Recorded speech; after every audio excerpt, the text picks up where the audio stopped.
الحمد لله رب العالمين والصلاة والسلام على سيد الأنبياء والمرسلين أما بعد فقد قال الله تبارك وتعالى في القرآن الكريم أعوذ بالله من الشيطان الرجيم بسم الله الرحمن الرحيم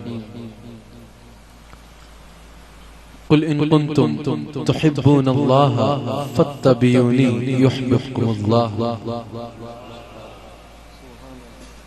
قال الله تبارك وتعالى في المقام الآخر ثاني اثنين إذ هما في الغار صدق الله العظيم وصدق رسوله النبي الكريم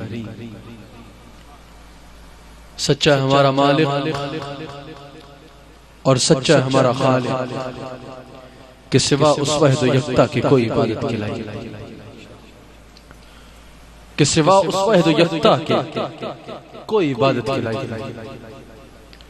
اور سچے ہیں اس کے پیارے حبیب صلی اللہ علیہ وآلہ وسلم کہ جن کی آج اس خوبصورت ترین محفل میں ہم اکٹھے سرکار کے ذکر کی محفل میں اکٹھے ہیں بہت محدود وقت میں اپنے گفتگو کو سمیٹ لوں گا کہا ہے کہ سرکار کی محبت کے متعلق بھی کچھ باتیں کرنی ہیں اور کیونکہ جو ایام چل رہے ہیں جو دن چل رہے ہیں ان کو نسبت حاصل ہے افضل البشر بعد الانبیاء بالتحقیق سیدنا صدیق اکبر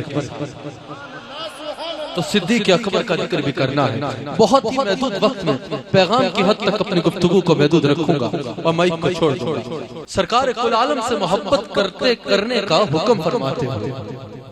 سرکار کل عالم سے محبت کرنا کتنا ضروری ہے یہ ارشاد فرماتے ہیں سرکار سے محبت کیے بغیر رب کریم تک پہنچنے کا کوئی راستہ نہیں ہے اور سرکار سے محبت کے بغیر کوئی عمل رب کریم کے ہاں قابل قبول نہیں ہوگا یہ ارشاد فرماتے ہوئے اللہ کریم قرآن کریم میں ارشاد فرماتا ہے کہ قل ان کنتم تحبون اللہ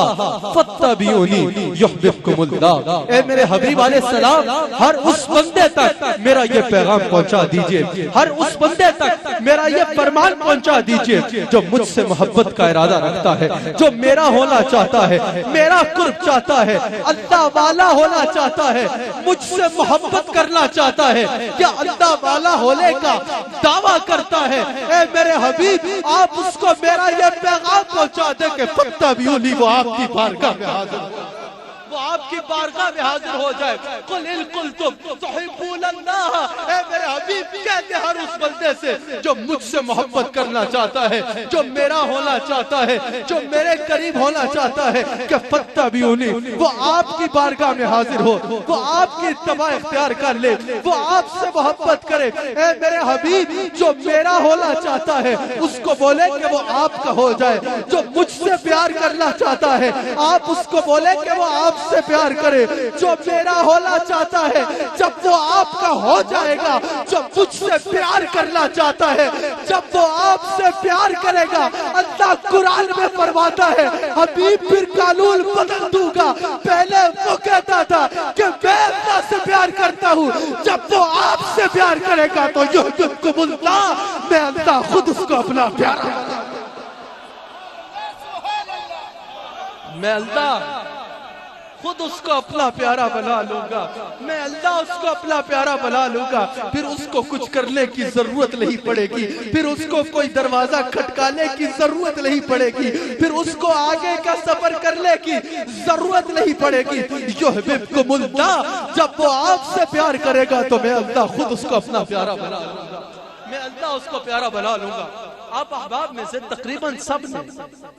یہ حدیث قدسی سن رکھی ہوگی اس پہ میں اپنا مزاج عرض کرنا چاہتا ہوں لیکن قرآن کی آیت کے ساتھ جوڑ کے عرض کروں گا کہ تم اللہ کی جانب ایک قدم آؤ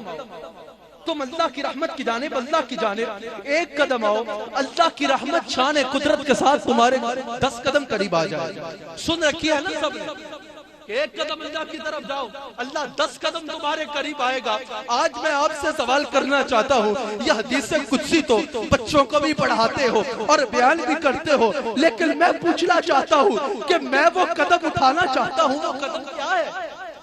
اللہ کی جانب ایک قدم کیا ہے؟ توجہ رکھنا، رسول اللہ کے غلاموں چھوپ جاؤ گے اللہ کی طرف۔ ایک قدم کیا ہے؟ اگر اس وقت میں مکہ کی طرف منہ کروں اور ایک قدم اٹھا لوں تو کیا وہ اللہ کی جانب قدم گلا جائے گا؟ ہرگز نہیں۔ میں نے جب یہ حدیث قدسی پڑھی مجھے شوق ہوا کہ حسان حسیب الرحمان مرنے سے پہلے یہ قدم ضرور اٹھا لینا۔ میں نے قرآن کھولا، یہ قدم تلاش کرنا شروع کیا، مجھے قرآن کی ایک آیت نے اس قدم کا رستہ بتا دیا کہ کل ان کنتم تحبون اللہ فاتبعونی یحببکم اللہ۔ اوے اللہ کی طرف آنے کی خواہش رکھنے والے، جب تو رسول اللہ کی طرف جائے گا اللہ خود تیرے قریب۔ اللہ کی رحمت تجھے اپنا بنا لے گی، یحببکم اللہ، پھر اللہ تجھ سے پیار کرے گا۔ ارے دنیا میں ایسی محبت کہیں دیکھی نہیں ہے، دنیا میں ایسا عشق کہیں سنا نہیں ہے، دنیا میں نیاز و انداز کا ایسا بلدن میں نے کہیں دیکھا ہی نہیں ہے کہ بندہ پیار رسول اللہ سے کر رہا ہے اور اس کو نواز محبت میرے نبی سے کر رہا ہے اور اس کو اپنی آغوش رحمت میں اللہ لے رہا ہے۔ اچھا اللہ نے فرمایا حبیب بتا دیجئے ان کو کن کو جن کو مجھ سے محبت کرنی ہے کہ وہ آپ سے پیار کریں۔ اگر وہ آپ سے پیار کریں گے تو یحببکم اللہ، پھر میں ان کو اپنا پیارا بناؤں گا۔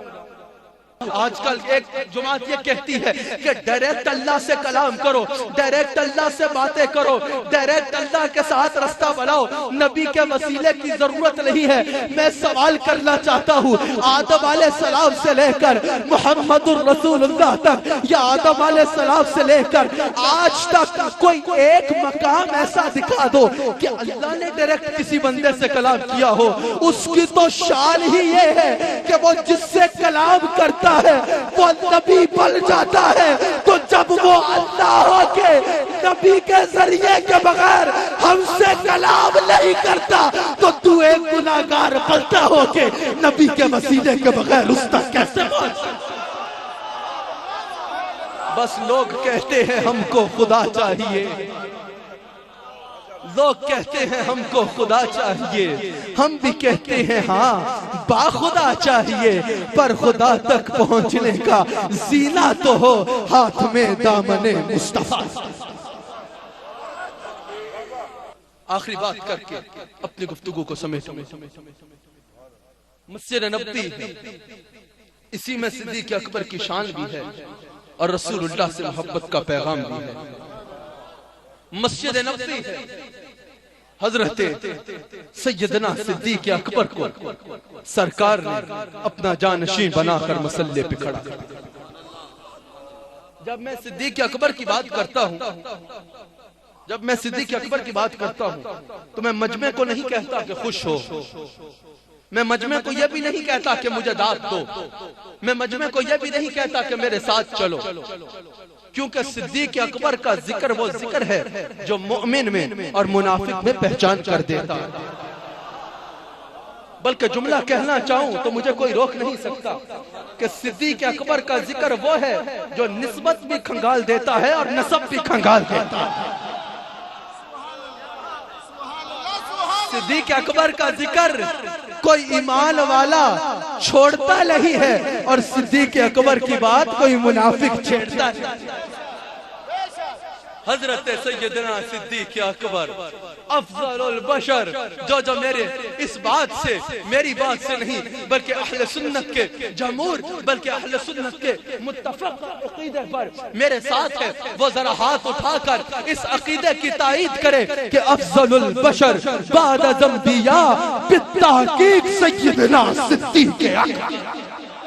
سیدنا صدیق اکبر کو سرکار نے مسلح پر کھڑا کیا۔ سب صحابہ کا امام بنایا، محل مبارک کے اندر تشریف فرما ہے رسول اللہ، صحن مسجد نبوی ہے، سرکار نے صدیق اکبر کو مصلی امامت پر کھڑا کیا۔ یہاں پر اپنا مزاج پیش کرنا چاہتا ہوں، جب معراج کی رات، آپ لوگ سننا چاہیں گے؟ صدیق اکبر کی شان سننے کو تیار ہو؟ صحن مسجد نبوی، رسول اللہ محل کے اندر، سرکار نے سب صحابہ میں سے انتخاب فرمایا اپنے جانشین اور مصلی امامت پہ کھڑا کیا میرے مرشد صدیق اکبر۔ نقشبندیوں کو تو ناز ہے نا اپنے مرشد پر، کھڑا کیا مصلی پر امامت کے لیے صدیق اکبر کو۔ اب ذرا میرے ساتھ چلنا، میرا ایک جملہ بھی ضائع کرنے والا نہیں ہے، میرا ایک جملہ تختی دل پہ لکھنے والا ہے۔ رسول اللہ محل کے اندر مصلی امامت پر صدیق اکبر، مقتدی ہیں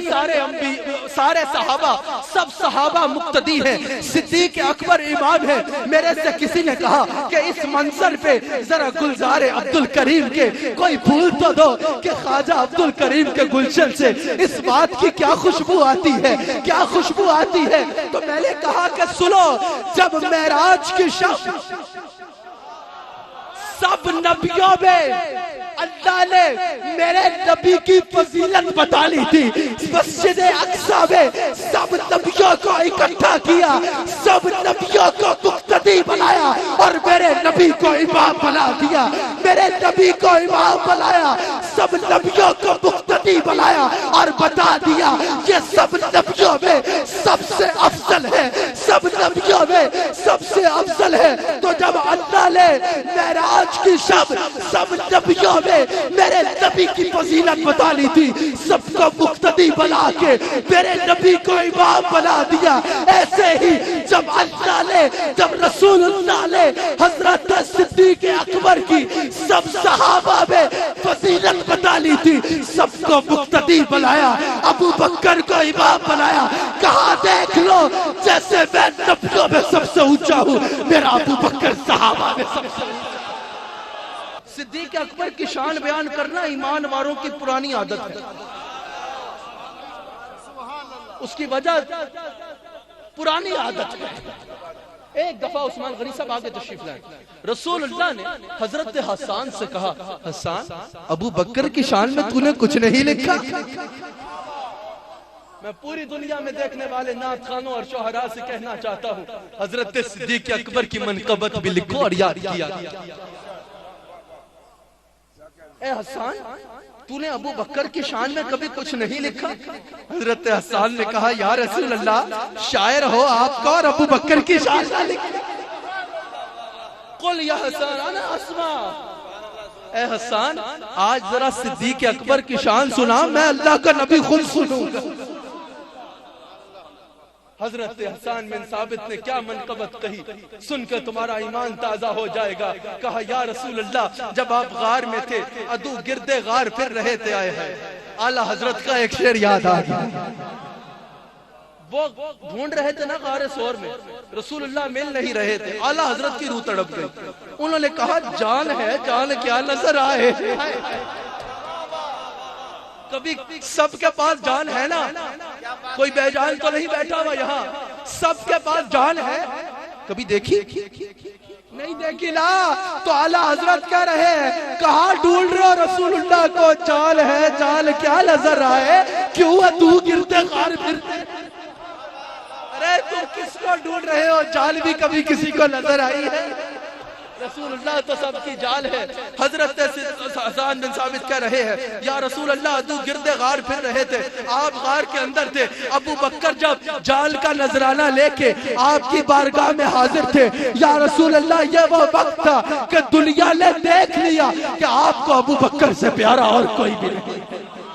آپ کو ابو بکر سے پیارا اور کوئی بھی نہیں ہے، آپ کو ابو بکر سے پیارا اور کوئی بھی نہیں ہے۔ سرکار کل عالم صلی اللہ علیہ وآلہ وسلم نے ارشاد فرمایا، ہاں اے حسان تو جو کہہ رہا ہے وہ سچ کہہ رہا ہے۔ تو جب میں بات کر رہا تھا، سرکار نے حضرت صدیق اکبر کو انگوٹھی دی، کہا ابو بکر جاؤ اس پہ اللہ کا نام لکھوا کے لے آؤ۔ حضرت صدیق اکبر لکھوا کے تو لائے لیکن اللہ کے ساتھ رسول اللہ کا نام بھی لکھوا لائے۔ سرکار نے کہا ابو بکر میں نے تو تجھے اللہ کا نام لکھانے کو کہا تھا، یہ تم میرا نام کیوں لکھا لایا؟ کہا یا رسول اللہ،